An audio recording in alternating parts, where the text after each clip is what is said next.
Chapter 1. Character. Educating the mind without educating the heart is no education at all. Aristotle. In 1998, the Indianapolis Colts were confronted with a dilemma. Finishing the prior season with 3 wins against 13 defeats, they held the first pick in the NFL draft that April. Their selection would affect the direction of the team for years to come, positively or negatively.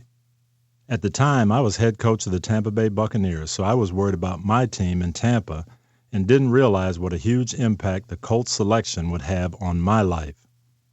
Bill Polian, president of the Colts, was faced with a difficult choice between 2 great talents, Ryan Leaf and Peyton Manning. Both were big players with strong arms. Leaf had set numerous records at Washington State University, and Manning had done the same at the University of Tennessee. In hindsight, it seems like an obvious choice, but at the time there was plenty of debate. Media analysts and scouts around the league were split evenly, but Bill decided to select Manning. There was no question Peyton had the physical skills to be a great player, but what tipped the scales in Bill's mind were Peyton's work ethic, his love for the game, his approach toward football as a job, and his quiet private life. Ultimately, when faced with the choice that would define the course of the franchise, the Colts based that decision on character. And that choice has resulted in great success for us and for our future Hall of Fame quarterback. For the Colts, character is a quality that can be measured, just like height, weight, and speed. In fact, we put more emphasis on this area than we do on physical tools. Coaching ability or talent cannot make up for lack of character. In the draft, there are only a few things that will knock a player out of consideration for our team, and this issue of character is one of them. We have a category on our evaluation form that is labeled DNDC, Do Not Draft Because of Character. Every year, many players that we put in that category get drafted in the first round by other teams, and some even go on to become household names in the NFL. But we pass on them because of something we see in their character that makes us believe they're not worth the risk.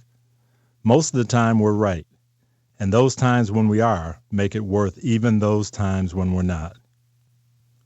That's not necessarily the common approach today, though. So often there's such an emphasis on results that it doesn't matter how you get them. Moving up is more important than the way you move up.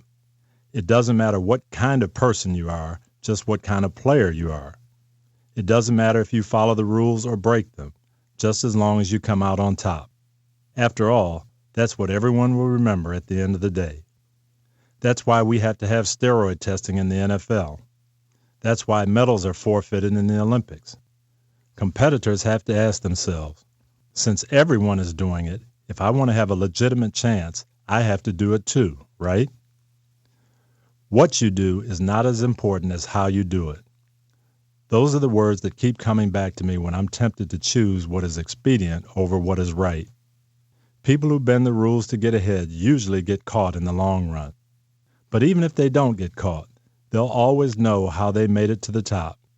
And at some deep down level, they'll know that they're frauds and that maybe they didn't have what it took to accomplish such achievements on a level playing field. The other problem is that at some point, somebody who does care how the game is played, a boss, a board of directors, may well find out.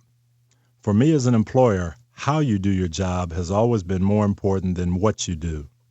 Can you be counted on to do things the right way? Do you have the appropriate habits to get you through a tough situation, or are you the type to cut corners and hope things will turn out all right? Your character will determine the answer. When I was growing up, my folks were very clear about the importance of character. My mom believed that a person's character reveals what he or she really believes about life. Is it important to be honest? Is it important to obey your parents all the time, or just important not to get caught disobeying? Is there a God who really rewards good character, or is it okay to do whatever it takes to win? That motherly guidance has impacted me professionally as well. Because of the premium my mom put on character, I look for it in the people I work with. My style in creating a coaching staff is to hire talented coaches and teachers and let them do their jobs. This means that I have to have people I can trust implicitly because I'm not going to spend my time checking on them. I don't want coaches or players who are not going to represent us well either on the field or off. Character begins with the little things in life.